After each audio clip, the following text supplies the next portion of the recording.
So, starting from leftover last time, actually the Atisha talks about the benefit of altruism mind, uh, altruistic mind or altruism mind. How is it? Altruistic. Altruistic mind. Okay, altruistic mind, and then he also quoted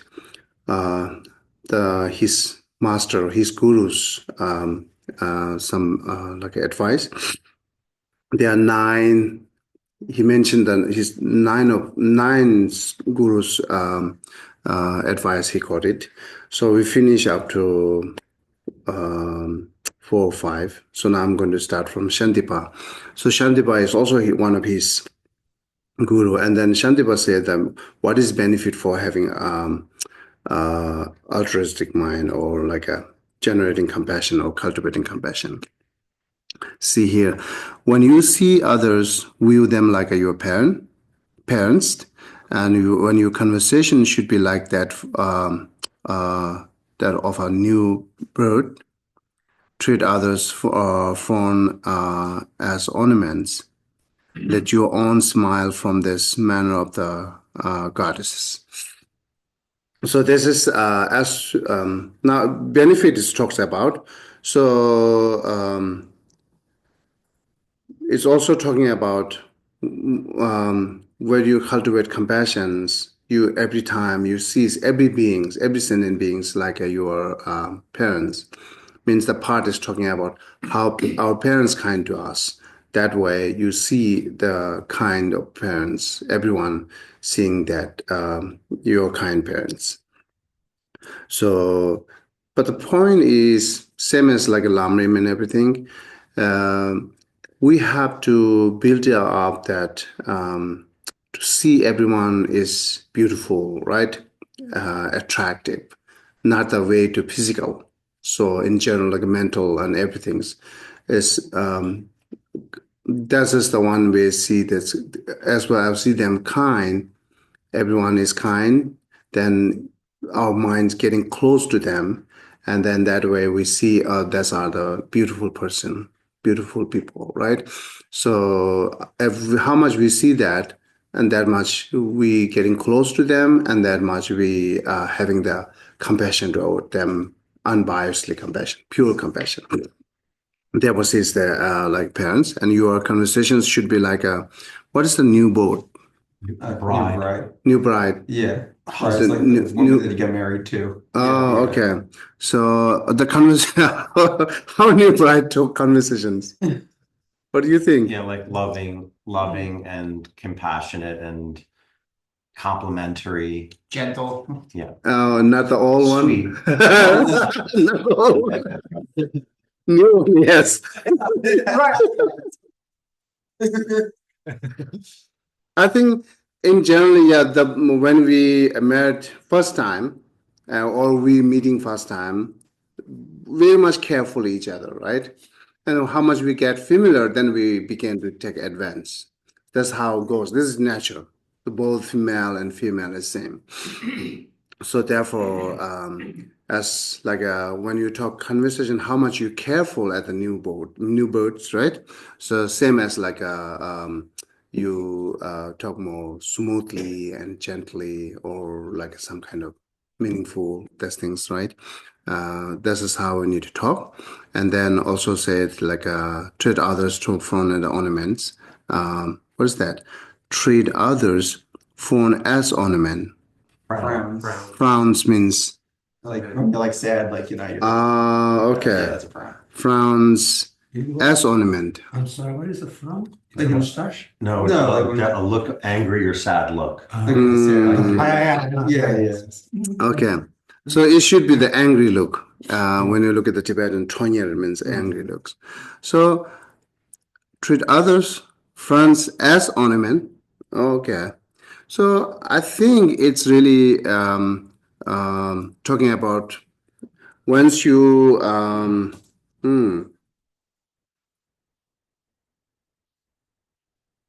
once you talk to other, if you necessary you want to show some kind of angry face, but still hold with the that angry face associated with the altruism mind. compassion mind. So then it will have more benefit, like ornaments, right? So if you shows the angry face with the angry itself, then no benefit at all for self and others. So therefore, I think it's saying some kind of for benefit to others. You can show sometime angry faces, but inside shouldn't have anger. Inside more, instead of having anger, we should have more altruism mind or compassion. I think this is saying here. And then let your own smile from that is fine, yeah. So that smile actually not the artificial smile, right? It should be comes from inside. That really makes you different. That if you have motivation or strong altruism mind or compassion, every smile will come naturally. So not the artificial, right? So yeah, most of our smile artificial, isn't it so far? Yeah. So, but if there's someone Bodhisattvas there, their smile will be the more natural because they really wants them free from suffering. They will really see them as their parents or their children's, So therefore, smile will become very naturally. Yeah. Sometimes we notice, sometimes we not notice, which is like an artificial smile, right? Sometimes we notice or sometimes not noticed it. So anyhow, whenever we do this in our society or when you connected with other, just do more smile naturally. But again, it's depend on your motivation and intentions. Makes you natural, right? If you do not have an altruism mind or do not have that compassion to others, then every attitude, your attitude will not come naturally. It's most artificially. Then it's not makes any difference or not very, at least like an artificial smile at least help. It's like a not bring them like a joyful, but at least not cause them to have like a anger or suffering, right? So it's help, but better help like a more natural from which is leaded by the compassion. And then the furthermore, there's another the words from that Kadamba book of Kadam, which we call Pada teachings, right? There's though you might see other all time, okay, since they are nothing if not your two parents, how can you be yeah, okay, so I'm not going to read. This is just like emphasizedly, I quote it from there to with Shandipa's advice. It's not there, but I just put it there because it's same meaning, same meaning. So it's behaviors or attitude when you see others, how you need to do it with compassion or compassion actions, right? These, yeah. So it's becoming compassionate actions when it's led by compassion mind or altruism mind. But otherwise, those actions not becoming compassion actions, not necessarily becoming compassion actions, as well as well, you don't have an intention of that. So, but it's only intentions makes different that attitudes, compassion action or not compassion actions. Okay. And further, the Dombiba is also one of the Atisha's the teacher. Dombiba said, sounds are like the tune of flute. Why do they not create melody and communicate tranquility? So its sounds are actually it's talking about the emptiness, right? Sounds are just collected of many condition, cause and condition. Then sounds comes. So there, when we look at the sound, the flute is not the sound, hand is not the sound, and then blowing is the not sound. The person is not the sound. When it all comes together, that sound comes, right? So same as like a guitar or the flute, everything same. So all these cause and conditions getting together, then sound comes. But sound is none of them, but therefore sound is not really inherently there, right? Externally, there. So it's not independently there, right? It's just there because of condition is there. When condition is not there, sound is not there. Beside that, sound cannot come.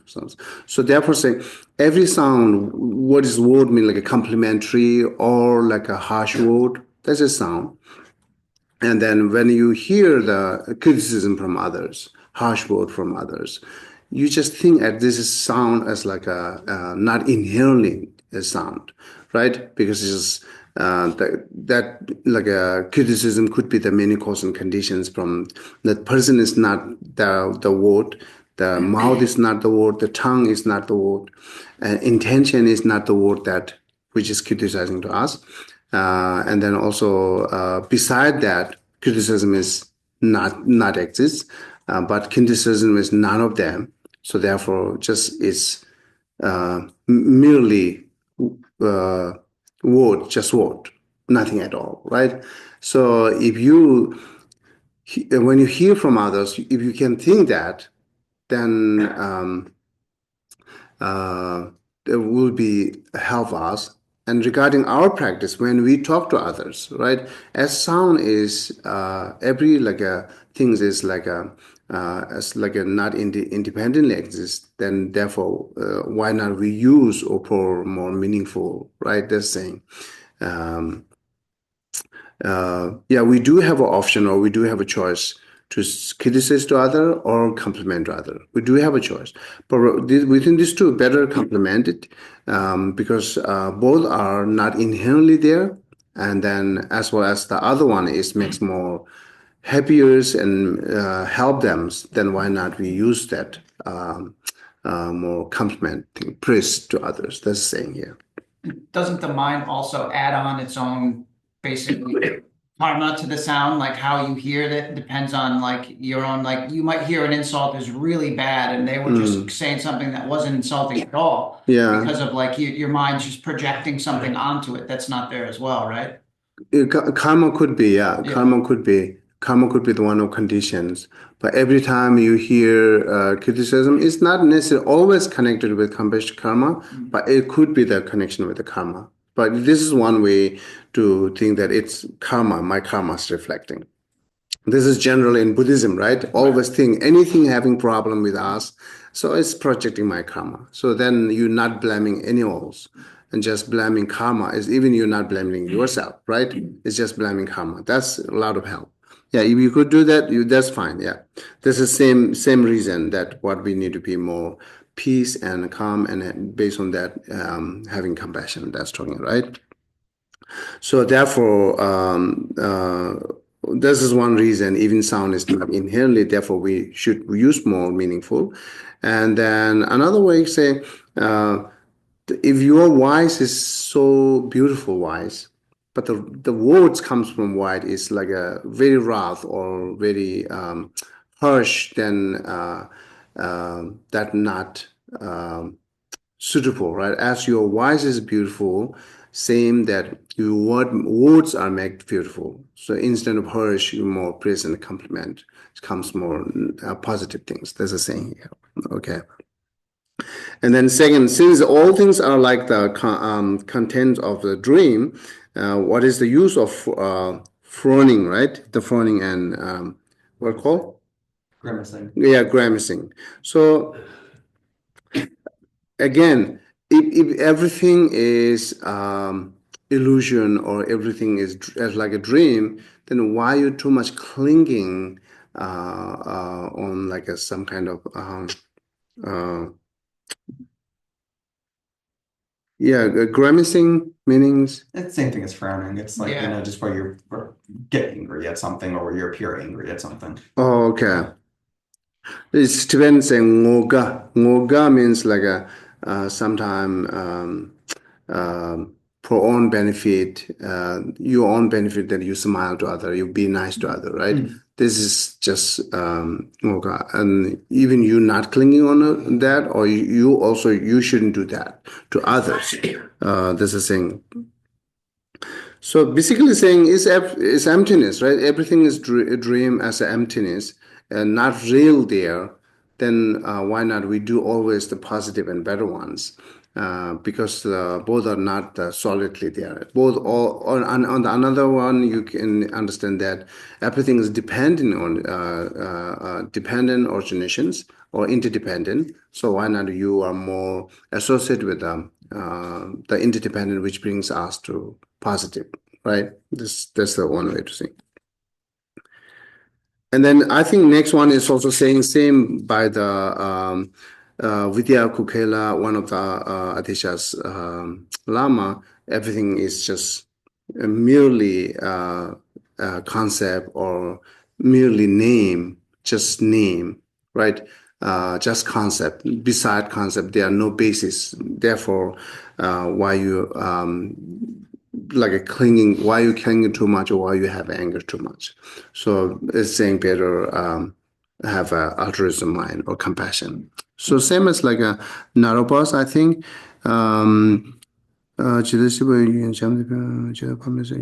Okay, look at let me read the Narobas. Vidya Kokali is saying all more like as it is emptiness, right? So now Naraba is saying here, however much circling existence may stare, with the gentleness and sincerity do not waver of altruisms. However much you are slain by your parents, do not speak words of the hostility and anger.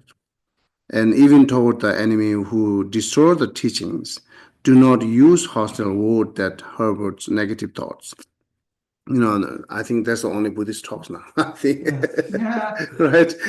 So, how much you're tortured by your parents, but you shouldn't have anger. That's the saying. And then even someone destroying your teaching, or instead of destroying, we can say also blaming to your the religious or teaching or destroying Buddha's image, whatever, you shouldn't have anger. Same as Shantideva said in writing text. You shouldn't have anger.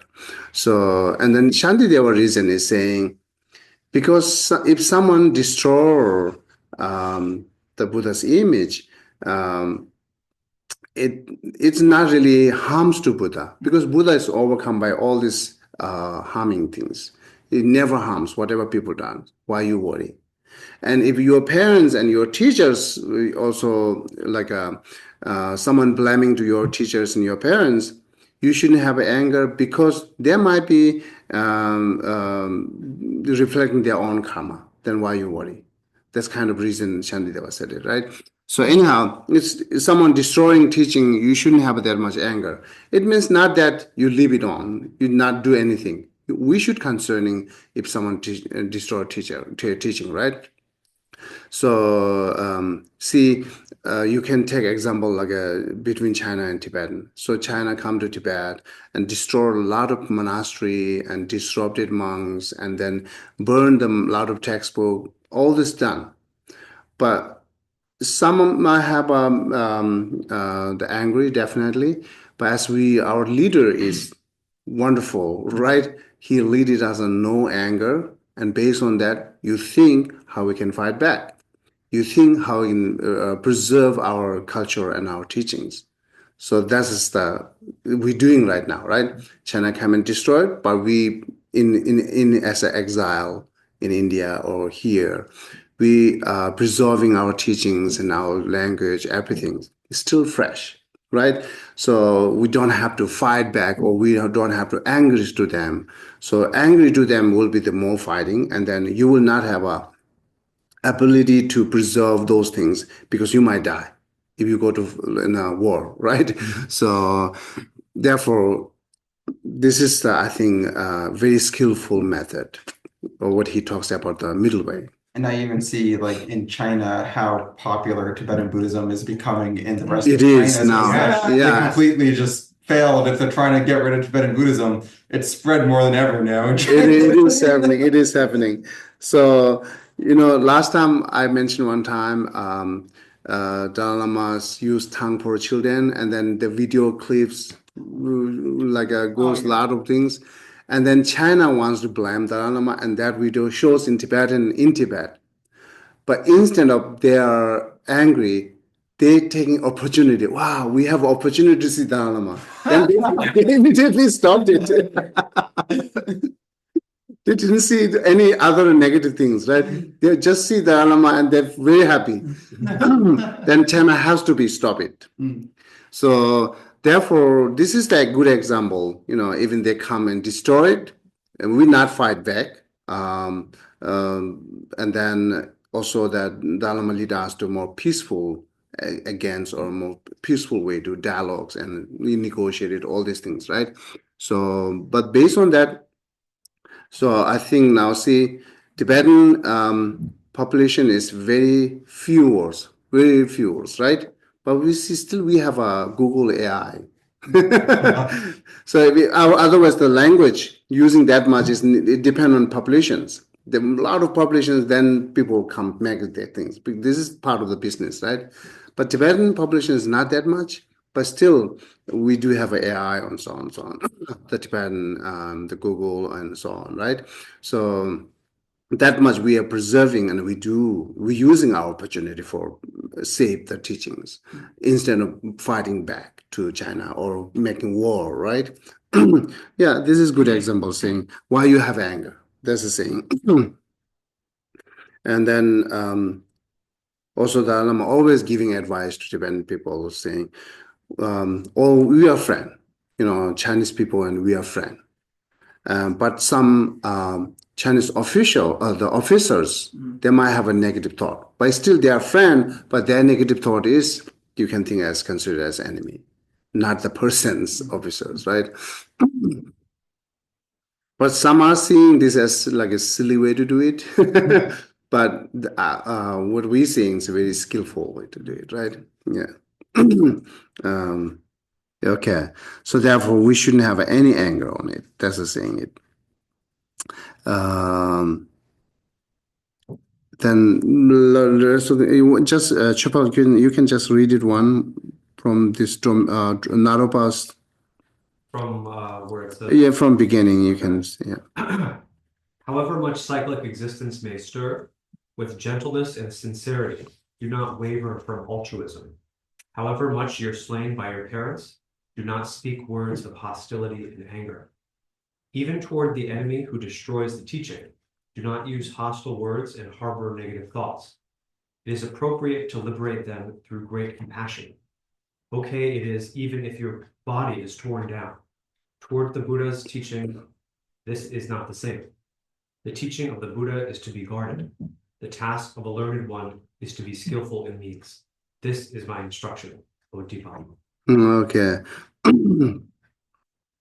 But on the other hand, say you are protected with the teaching. The above saying you shouldn't have anger. This too is not conflict.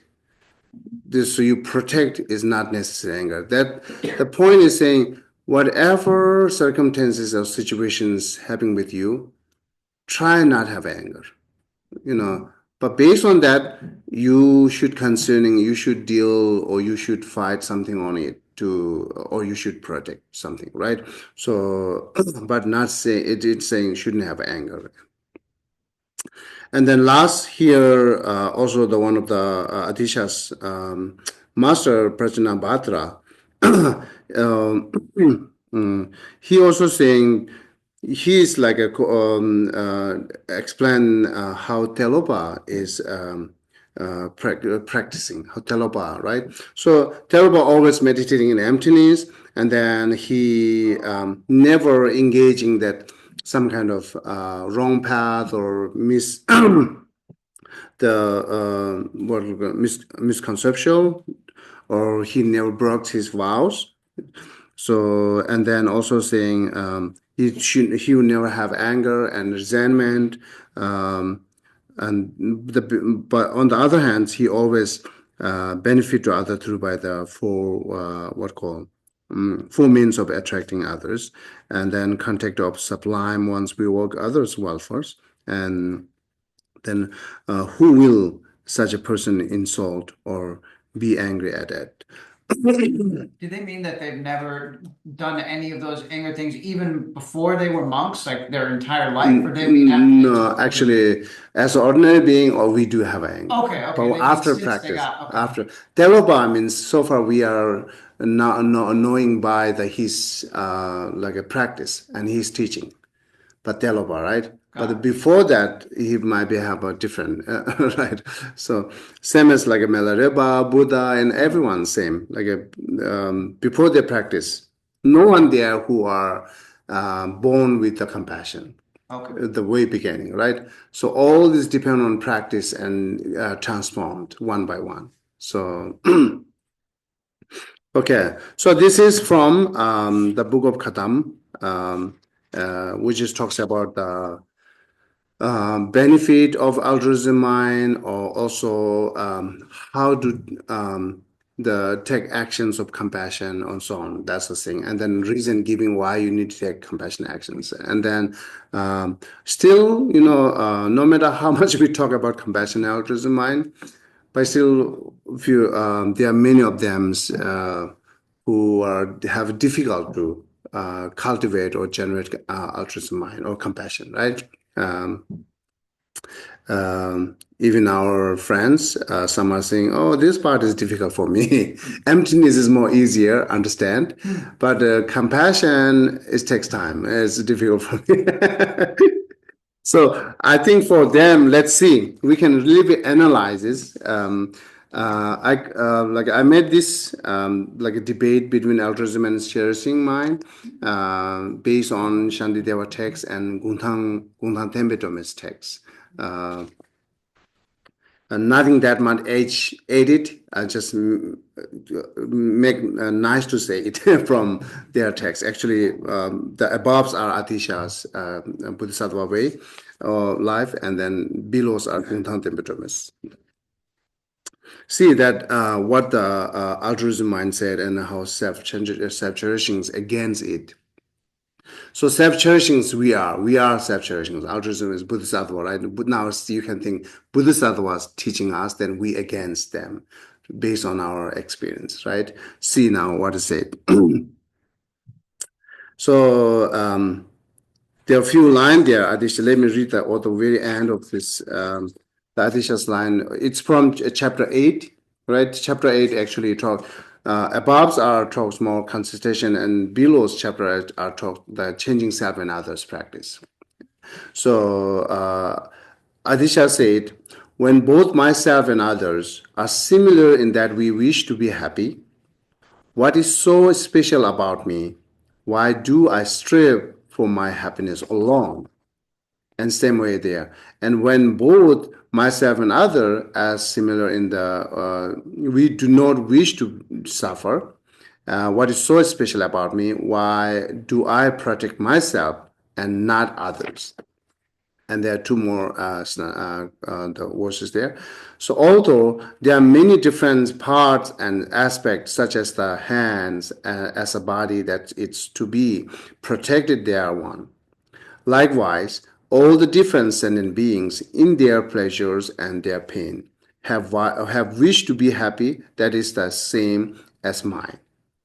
In the same way as the hands and so forth are regarded as limbs of the body, likewise, why are embodied creatures not regarded as a limb of our life? So saying all our part of the body is the as we cherish our bodies, we also cherish all the part of the body because it's part of the body, right? So same way, if you think the all sentient being is part of yours, you will cherish same way, right? So they are no different as you cherishing part of your body and part of yourself, right? So even not just only body, so family and everything, how much you cherish. Similarly, if you think every sentient being as that part of your body or part of your family, and then you will do cherish them. It's just generally, Adisha said. Therefore, now Bodhisattva, altruistic mind, or Bodhisattva is teaching us, right? Both self and others equally desire happiness and wish to avoid suffering. Just as one strive to eliminate one's own suffering, one should work to alleviate others' pains and others' suffering, and then bring them happiness. This Bodhisattva advises us. See now what our responsibility is here. Since other suffering does not directly affect me, why should I bother trying to remove it? Even you're not saying, some might say that, right? The answer for that,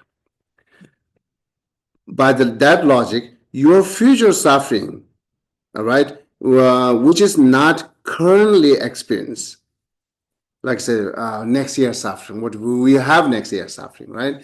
It's not experienced currently, would not considering your eaters. Yet, fearing hardship in old age, you accumulate wealth in your youth.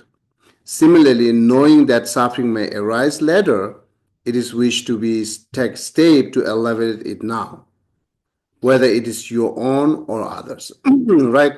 Even like we don't experience this suffering directly, but we try to stop to have future suffering, right? So then why are you doing that? This is the Bodhisattva's questioning again to us.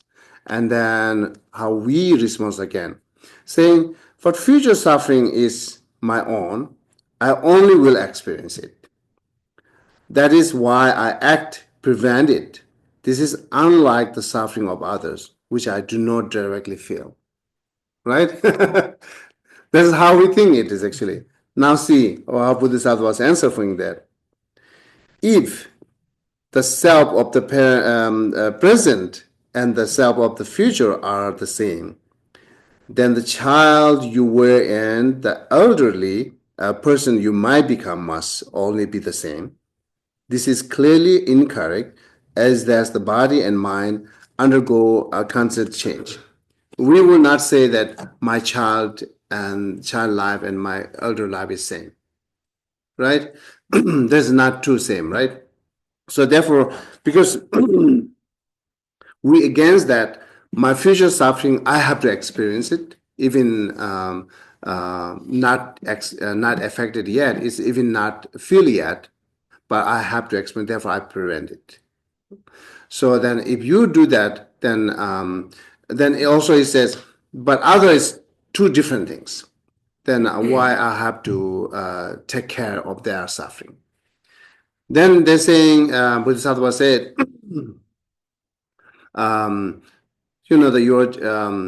your young age and your senior age, there's two different things. They're two different things. These two are not same, right? But still, even with the two different, but still we are try to escape or try to stop to have future suffering. So, and then why? Because it's not same. It's two different. And then plus also saying here is thinking everything the same is like a misconception. It's a wrong view, which is thinking permanent. Everything is permanent, right? So yesterday and today is not the same. And how comes child and seniors are same? So they are no same. Right? So and then let me read the one the Buddhist Bodhisattva was okay. This is the what Bodhisattva was. They are no same. So the further question will become, but let's see how much we think this discussion before the answer from Bodhisattva. Is there anything that you do not see that right answer or any error when Bodhisattva answer for our question? Like a number 1, 2, 3, 4, and up to go to 5. Yeah. So you see any error there? You see the answers are perfect.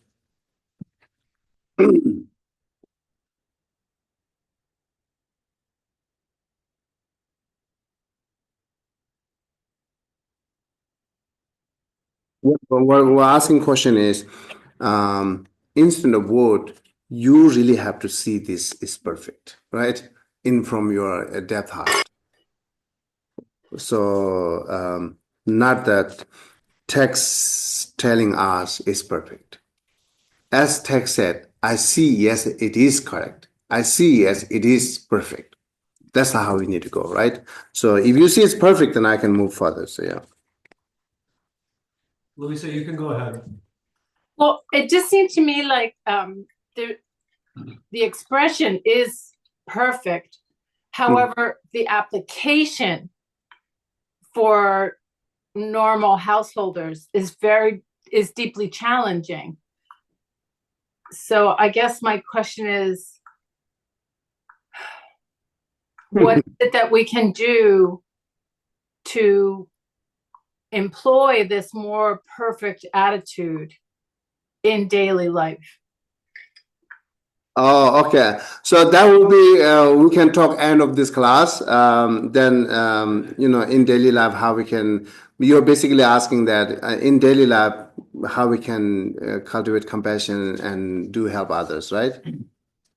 Yeah. Well, you asked the question, do we see any fault in this? And no, I don't see any fault in this. Okay. Yeah. But yeah. I do find it difficult to equate the difference between oneself and others as being the same as oneself at one time in their life and another. I mean, I understand it logically, but there's the continuum of experience. Yeah, that comes next. Okay, then let me read it. Exactly. We are thinking. Yes, you're thinking, right? Where is it? He says, but future suffering is my own. I alone will experience it. Yeah, I That's what have understand. to- I have somewhere in there talking about the continuum and it comes way later. So let me read then, okay? So then again, so us as self-centeredness, to against that the above Bodhisattva's advice saying, even so, each person's suffering must be dealt with by the one experience it. One cannot expect someone else to dispel once. I have to do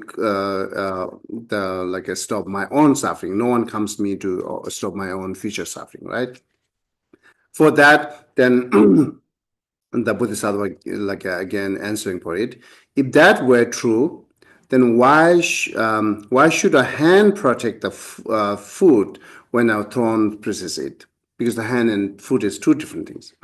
Then hand does not experience the food pain, yet it acts to remove the thorn.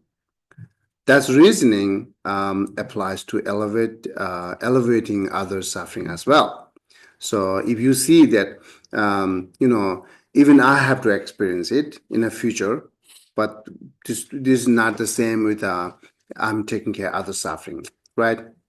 This is not same with others because it's only I have to do it, no one else can do it. So because it's two different things, then the answer is then the hand and legs are two different things, but still the hands help and protect it to the pain of the food, free from pain of the food, right? That's the saying here. And then, but again, the against by the self-centeredness, and we are again against that Bodhisattva's advice, saying that the hand and foot are part of the same body, right? Which is single entity. Self and others are entirely separate and unrelated. It is logical for one part of the body to help others, but unreasonable to extend this to others. Right? Now see what answers for that. Nonsense. Yeah. So now the altruism answering, Bodhisattva answering. By that logic, it would also unreasonable for to parents to care for their children or their friends to help others, right? Because they're two different things. Right? So if you see that I have to my collected, then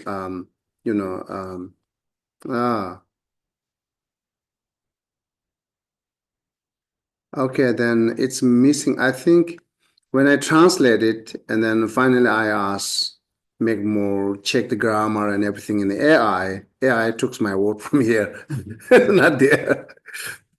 But as the self-centeredness said it actually, one thing is clear, right? The food, both the hand and foot, my part of the body, what is collecting. And then my future is my continuums. As Eric says, my future is my continuums. And then I have only experienced that.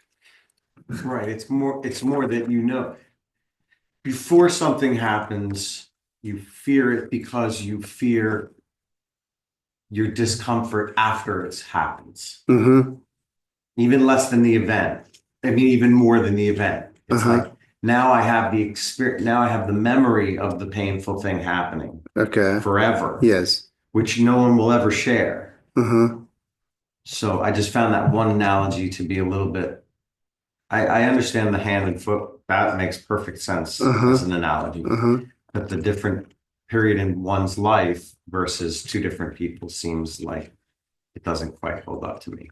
Okay, so yeah, we can further like a discussion on it. So now it's saying yes, two different people, and then my continuum. So my part is different, right? So my future life is my continuum, and then all the hand and part, every part of my body is the just part of my body. Is two different things, right? Not really same as like others and self. So here two answer for that. First, as saying, even we see the two different people cherishing each other, helping each others, as like a parent to children's, then what we have a problem to cherish the other is not directly answer for the continuum and collections, right? And then and then moreover, now it's answer here. Moreover, what we call collections or continuum is a mere imputations. So what is really collections? What is really continuums? You gotta, it's only when you designate it and you gotta kind of decide when does it become this? And it's really only when you said so, because there's nothing inherently what's inherently a collection of moments of the mind. Like when you call it a mind, it's kind of whenever you decide it is. There's nothing. We just decided to do that, right? Others just like a time period that we call continuum. Yeah. And then collecting we call parts, right? The collecting. Actually, collecting is same like a collected is just imputation or concept. So, like say we collected the money, and then money is not the collected, right? And then what is really collected? Collecting is just giving we naming or we designating on that just what we gathering together. We're just collecting it. Similarly, continuum. It's like a time to time, time period to time, right? Like a past to future, future to like present to future. All this we talk, it's continuum. But continuum, we will not found actually continuum. What is the continuum is? But each periods are not continuum, right? So, and then just moving here to next is also not the continuum. And if so, then what is really moving it? So it's more analyzed with analyzing through with the emptiness. That even we not see the emptiness or not understand emptiness, the collecting and continuum we can see is just we are naming on something that it's just name. Beside that, we have not found what is really collected and what is really continuum. So they say mere imputation. A collection is simply gathering of many parts, and then continuum is a sequence of movements. They are no inherently single self part of the imputations, part of these imputations from these imputations, right? So, but if that's it's depend on it. If you really see the continuum and collection is just imputation, then it might help. But if it not help, then maybe we need to more study or more think or analyze reflections on the collections on the continuum. It is imputation or not, right? So, and then, okay.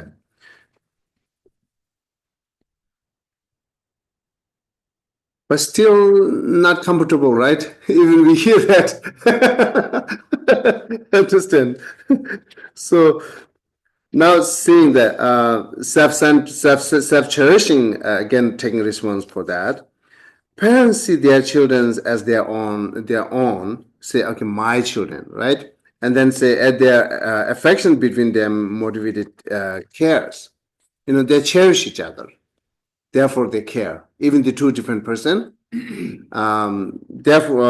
However, this bound does not extend to all sentient beings, because I do not cherish to all sentient beings.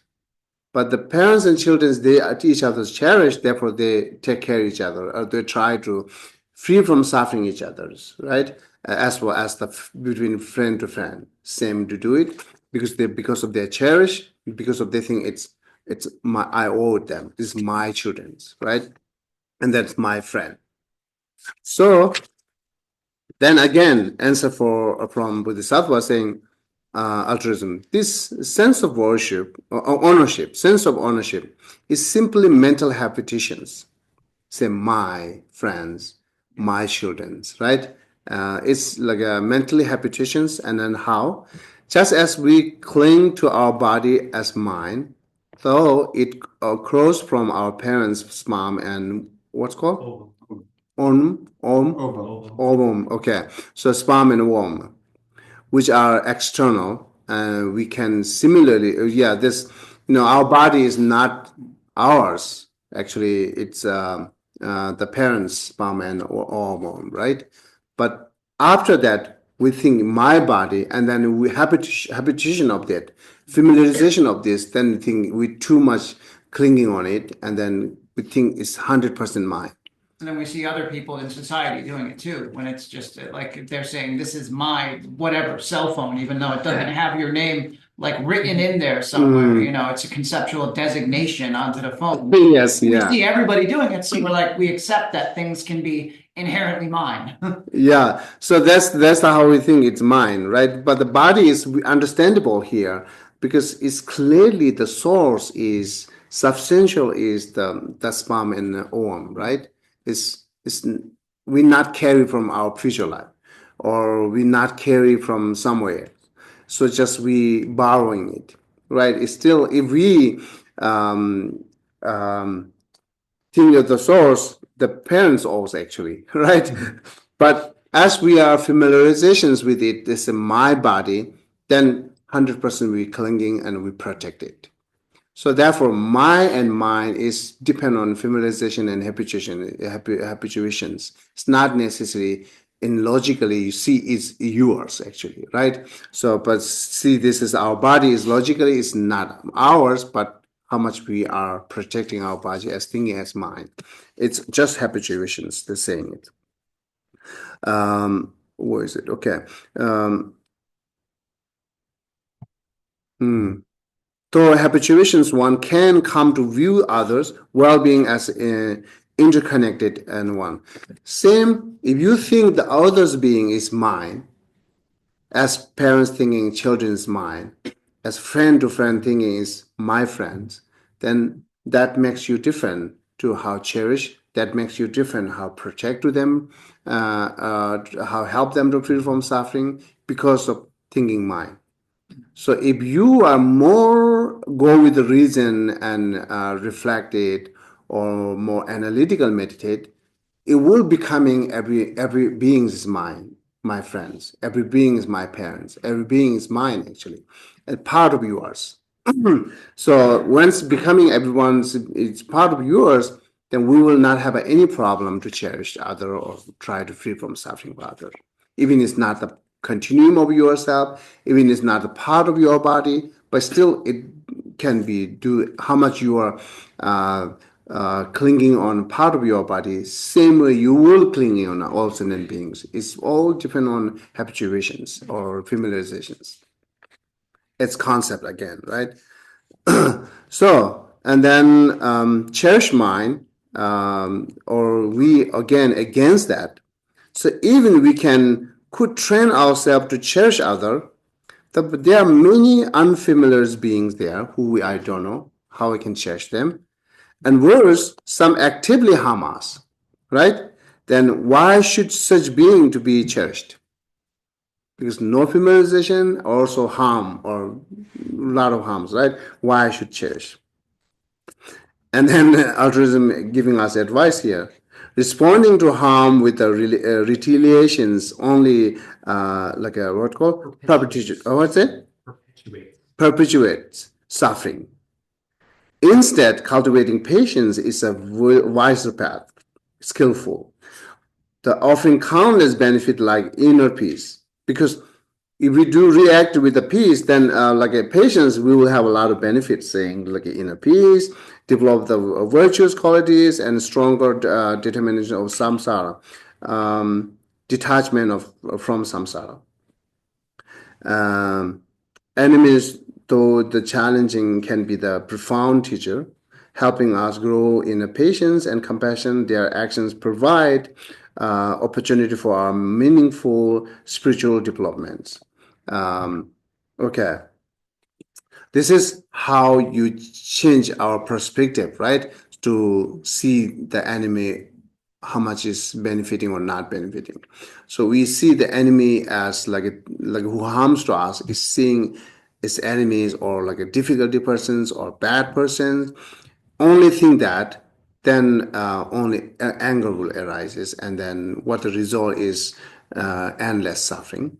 And then instead of that, we be patient and we see different angle. That's it. Yes, it's harm to me, but same time it's teaching me a lot, right? So actually, if we, as Dromtemba said in one of his worldly advice, it's a I don't remember the English name. It depends. Missionary in his text, the advice for holy person, how householder.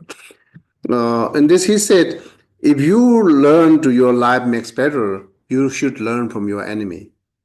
So because your enemy your enemy is exactly the mirror, everything reflected, whether beauty or ugly, right? And the mirror will not describe like, okay, I avoid part of the ugly things, I only show you the beautiful things. We will not do to that, right? As we comes in the mirror, everything ugliness we do have it reflected, everything's beautiful we do have it reflected. Same, enemies will say everything bad and good, and we want to hear more bad things for our because actually we're doing it, and this is our habituations in our daily life, as we are samsaric being, but we're not noticing that. But the enemies or difficulty peoples telling us, oh, you do have that problem, and why is not to taking opportunity or the nice, because as we see that as I'm doing something wrong, then I can correct it. If I never notice, then how can correct it? Even I don't know I'm doing something wrong, then there are no way to correcting it. If there are no way to correcting it, your habituation or your behavior will carry wherever you goes, and people will not say, "Oh, you're doing bad," but you will doing. But instead of people saying you're doing bad, people will stay away from you, right? So, but enemies tell you that you're doing bad. You change it, then there are no reason to people stay away from you, because you change your behaviors. Only we can learn from enemies, right? This is the one of the like a great essence, meaningful. I mean, like a great as advice from Buddhists, actually, the Buddha. So therefore, saying the meaningful spiritual developments, and then see now what as we self-centered is saying it, right? Self-centered is saying, even if one trained the mind to cherish others, yes, I can do now so far, logically, it makes me do that. I can do that. But without first familiarization with own mind, it will be difficult to benefit others, yes. But while training the mind, there may be no immediate benefit to others, which could feel exhausting and unprotected, right? So this is saying, because Buddha said, you sit down and cultivate compassion. Not necessary to go community to help physically. Sit down. But we are not really comfortable with doing that. then we feel, oh, I'm not doing compassion practice, because our compassion practice is physical actions. That's all we think it. So, but Buddha is saying, no, sit down and correct your motivation, make it strong, and get it inside, cultivate it enough to achieving compassion. Then you can take compassion action. But it takes long time while I'm cultivating compassion, just myself, not taking any actions. But how come it's benefit to others? That's the star. We do have a doubt, right? And then um, the Bodhisattva is answering, or like an altruistic mind answering. Merely having altruistic thoughts does not immediately bring benefit to what's called quenching thirst with water. But it is not entirely useless. It allows one to remain peaceful. Yes, us as self who practicing or cultivating compassion, who receive the first benefit of compassion, definitely will make you peace while you're cultivating, right? While you're cultivating, and then makes your disciplines better, avoiding anger toward others, and then it as well as your calmness that not cause to have other ones have anger too by yourself. You are not being conditioned to another one have anger. That's just one say. This is one benefit. And then and when they are pure inner compassion, others feel joyous upon seeing it. Later, when the mind becoming familiar indirectly benefit others, therefore, even they are becoming enlightenment. Okay, in future, when I become enlightenment through by cultivating, I can great benefit to others. And then also, as I'm cultivating compassion, even they are not comes me directly to help, but as seeing them makes me feel asked to bring some kind of joy, right? So, the Dalai Lama never come to us to cook for us, right? When we have a suffering, Dalai Lama not give us the house or not give us money, right? It's not directly help. But when we see him, he's always happy. This is the benefit of the cultivating compassion. And somehow he also does that, indirectly help us, right? So, and then it's directly helping or indirectly will help it when we become enlightenment. So then self-centeredness said, where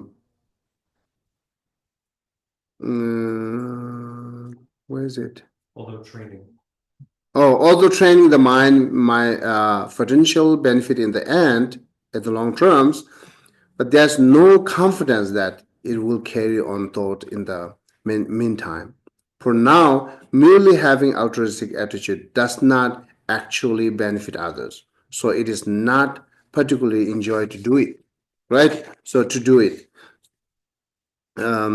Yeah, I understand it will be a long time. When I become enlightened, yes, I believe it can be benefit a lot, but it takes long time.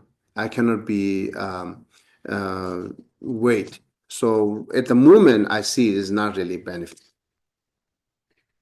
So then, self-centeredness, like a cherishing of mind, or like a cherishing of others, or altruism mindset.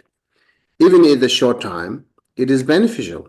Just one mind is pleased when someone else to be happy upon training wealth. If you one cultivate, say, if you are, who you love one, and they become more familiar, like a famous, or when they become a more rich, isn't that makes you happy, right?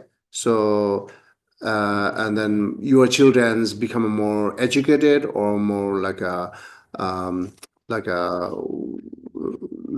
what call anything like doing better. Isn't that makes you happy? The same.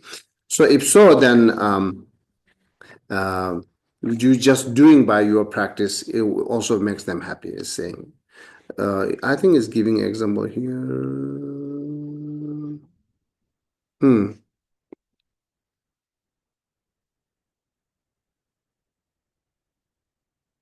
Okay, so it will please all sentient beings and their joyful mind itself to be beneficial. And then cherish mind saying, even if one's act with a helpful attitude, others might not recognize it.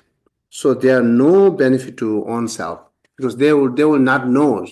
Even I'm just cultivating my compassion for all sentient beings, wishing to them just in my room, myself, and then how they knows I'm benefiting to them. I'm trying to cultivate compassion, which is try to benefit them. How they knows. If they do not know, then I do not see any benefit for my own self. Because that is the thing. Because why saying is because what our compassion or altruisms are conditioned, always conditioned. So we expecting something, therefore we're doing something better. So therefore, as the conditioned, I do not see any beneficial to me, and why I need to do just by alone myself in a room, right? Then altruism mindset. What is the page 4 or 5? Yeah. Although regardless of the quantity, okay, where is it? The quantity, there some are, if you want to really seeing someone notice that you are cultivating compassion, then some are there who is notice, if you really want it. But if we talk Buddhist point, regarding Bodhisattvas knows, Buddhas knows, always seeing that, what you're doing it, right? So, or like I said, if we not associated with Buddhist, still someone there who knows, if you really that. But our main, the point is here said that the reason is not to make others knows what the cultivating compassion is, but to protect other from suffering is the main reason why we're cultivating compassion, right? And then reason is still remaining same, whether they knows or not knows. Therefore, because instead of purpose of accomplish, even if not directly known, due to the greatness of what called interdependence, there are many stories of individuals who meditate on loving kindness and merely seeing them cause others feel joy, just as even without being harmed by venomous snake. The power of inner anger causes one to dislike it upon merely seeing it. Same, if you have a instead of anger, if you have a compassion, people will feel same. That's the same. And then self-cherishing again, saying, one may think, although it is reasonable to cultivate compassion with the intention to benefit others and dispel other suffering, if compassion takes one the suffering of others, it seems to be invite more suffering to me. Laura's there? Why not focus on avoiding one's own suffering instead? That's Laura said it. So everything she asked question is a lot of help actually, to knowing actually how we're thinking it, and then it's very honest, right? So she said, before I joined the center, I have less suffering. After I joined the suffering, I get more suffering because knowing the compassion and karma and so on. It's very true, very honest. And also, it's, that question is a lot of help, right? And her statement is a lot of help to us. So, and then similarly, we do have actually, many of us have the same thought, but not saying as like her directly. So therefore, it says like, it seems invite more suffering into me. Because when I do have my own suffering, and after I cultivate compassion, I have to think other suffering, other beings suffering. It makes me more sad. It makes me more worry. And it's kind of like a torturing me, right? So therefore, I'm having more suffering because of the cultivating compassion. And then see what the Bodhisattva altruism mind's answer for that. When individuals deeply cherish and embody compassion, it's become a source of strength that endure through any adversity of suffering they may face. Because, if you have a really compassion, any bad condition or suffering makes you develop compassion. Because you're concerning, you want to free from suffering, and then if you see suffering, someone suffering, that you just really wants to do something for that. It just makes more stronger. There are no thing that brings you some kind of what called suffering, right? Well, let me read all this. The face. Compassion grows resilient, leaving no space for personal suffering, as it is discern clearly what is to embrace and what to let go of. It understands the working of cause and effect, thereby transforming challenge into opportunity for growth. Much like a farmer who loves tending the land or mountain climber who found joy in a scaling peak, hardship are no longer perceived as a suffering, but as part of the journey, right? So they not feel it's suffering. Suffering onto the path. Yeah. So farmer wants is they're joyful to grow something, and then it's hard and raining or like a physical body, a lot of hard work, but they accept everything because they enjoy with it. They never feel as suffering. Similarly, true compassion. Once you have a true compassion, you will not feel suffering as like them because you're accepting it. You are willing to do that. You want to do that, right? Right now, it's one thing's it's too early to judging because we are judging before we have compassion. We are judging before we have a compassion that saying it's wrong or this and that, right? So instead of judging, I can't do that, it's bad. But why not you just begin and see one by one your experience, then how feel you it, right? So our judgmental of compassion is too early to judge because we do not have it right now. So therefore, it's a wrong way to do it. Okay. So take as example like mountain climbers and farmers and so on, so on. That's you can see. While initial difficult may brings movement to that while we are beginning of practitioner compassion first movement, it might be cause you have some sadness once compassion, but once you have a rooted or like a perfect compassion, pure compassion, there are no sadness, right? So it's become an unwavering presence, difficult to dispel, as stated in the 8th chapter of the Bodhisattvas. Let me read the Bodhisattva and then we can move discussion on it. See, but since that compassion will bring me much misery, why should I extend myself to develop it? Should I contemplate the suffering of a living creature? How could their misery of compassion be more? Right? And then next thing, thus, because he loved to pacify the pains of other, he whose mind is attuned in this way, attune it, right? Attune in this way, will enter even the deepest hell, just as wild goes, what called? Plunges into the lotus pool. Therefore, although working for the benefit of others, I should not concede it or consider myself wonderful. And because of the joy there is slowly doing this, I should have no hope for any ripening effect. Therefore, just as protect myself from unpleasant things, however small, right? In this, the same way, I should act toward others with a compassionate and caring mind. Okay. See now, one thing we do not know that regarding Buddhism, cultivating compassion, you must have some kind of amount of renunciations. Renunciation is the first step of cultivating compassion. Renunciation, because the cultivating pure compassion has to know the pervasive suffering.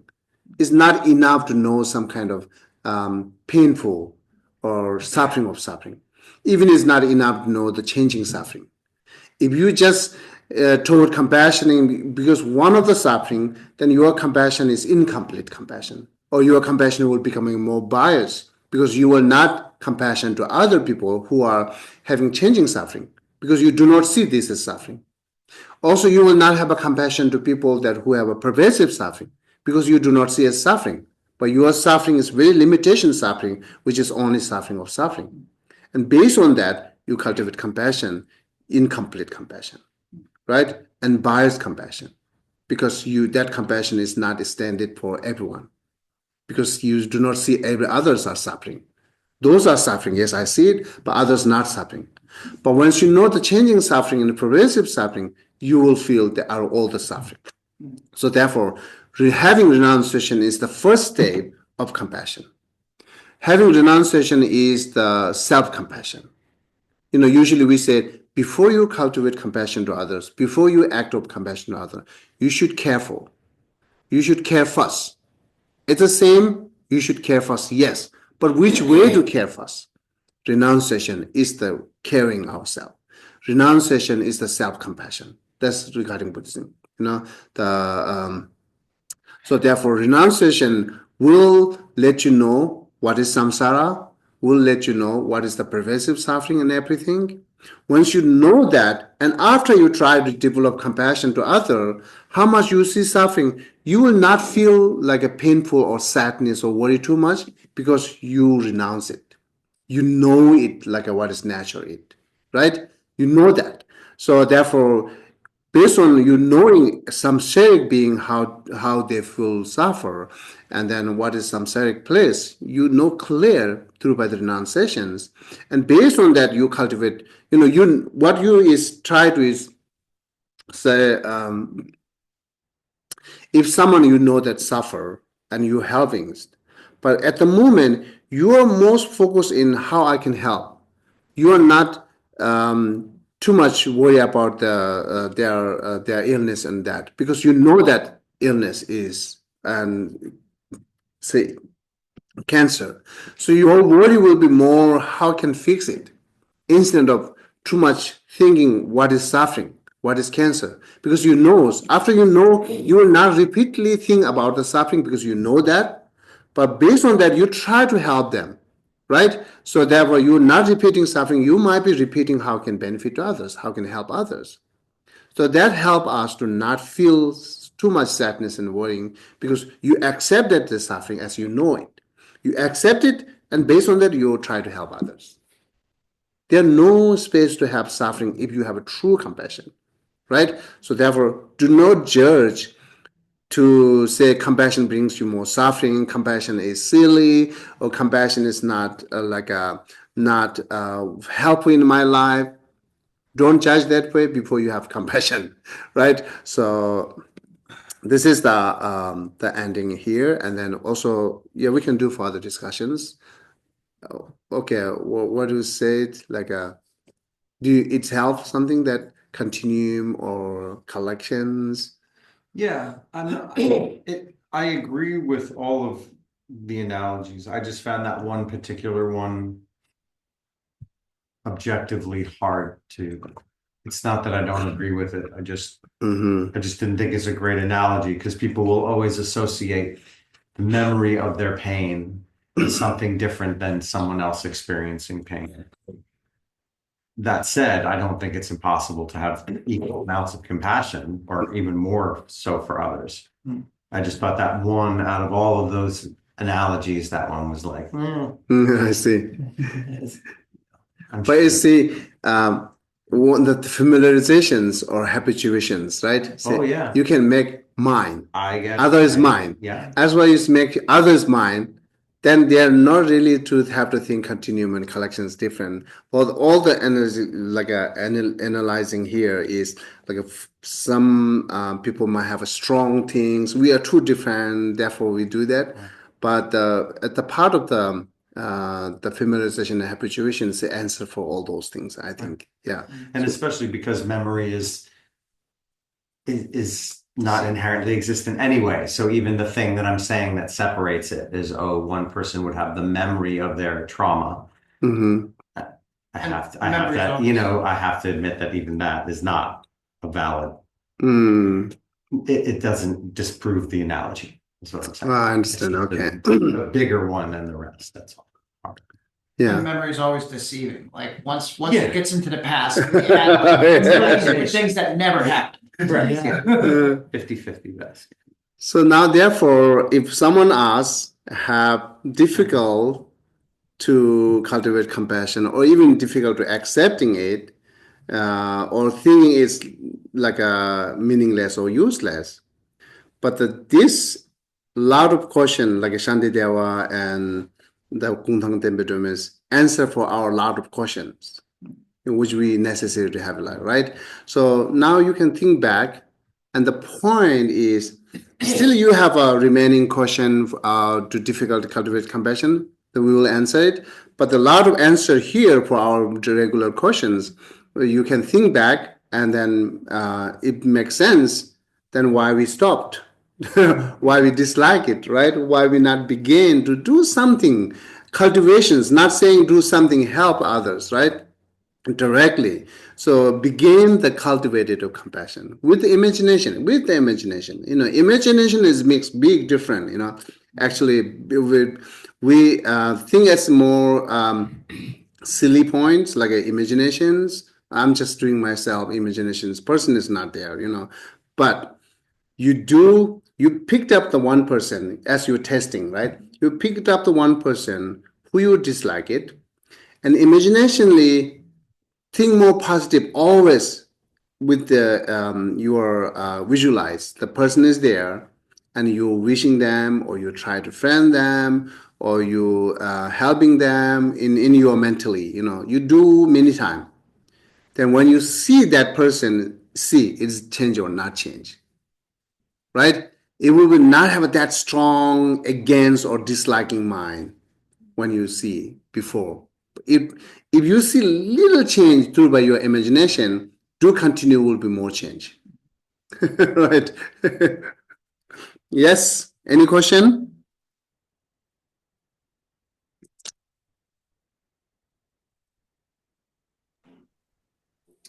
No, I think that I asked my question a little early because the rest was a great explanation. Oh, okay. So thank you, Geshe-la. Oh, you're welcome. You're welcome. Anyone else?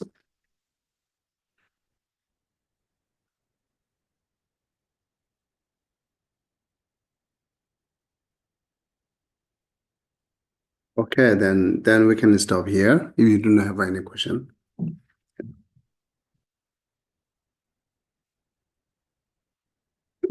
Geshe-la? Yes. Hi, just to remind everyone, we opened up the Dharma shop from 11:30 to 1 if anyone would like to come downstairs. We're having a sale on jewelry. How was that for an advertisement? Come down here, come see us. Is she down there right now? Oh. I'm right below you. We're right downstairs. We had you on the whole time, okay? It's cheaper. You can stop the recording. I'll know if you don't come down. We're not going to steal anything.